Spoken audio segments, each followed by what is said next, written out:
In today's video, I'm going to teach you how to add a to-do in Basecamp. Whether you're brand new to Basecamp or just need a quick refresher, by the end of this walkthrough, you'll know exactly how to create a clear, well-organized task that your whole team can act on. First, log into your Basecamp account and head to the project where this task should live. Think of projects as containers that keep related work together, so taking a moment to choose the right project will make things much easier to find later. From your Basecamp home screen, click into that specific project to open it up. Once you're inside the project, look for the section labeled To-Dos. Depending on your layout, this might appear as a tab, a button, or an icon in the project navigation. Go ahead and click To-Dos. This is where all the task lists and individual items for that project are organized.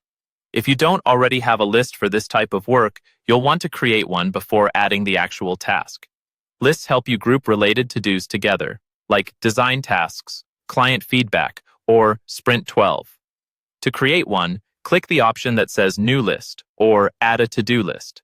Give the list a simple, descriptive name so that anyone on your team can instantly understand what belongs there, then save it. With your list ready, it's time to add the to-do itself. Inside your chosen list, click the button that says Add a To-Do. This will open a form where you can fill out all the important details. Start with the title.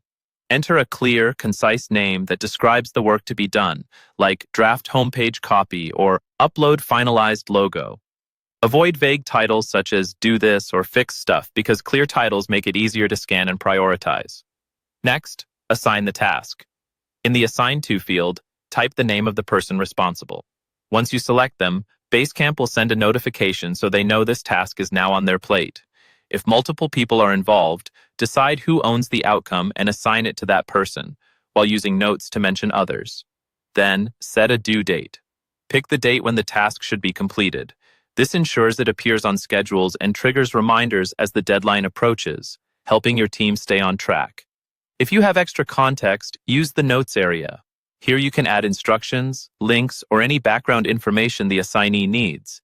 You can also attach files directly, like reference documents, images, or spreadsheets, so everything related to the task lives in one place. When everything looks good, click Add This To Do. Your new task is now saved in the list, visible to your team, and ready to be worked on.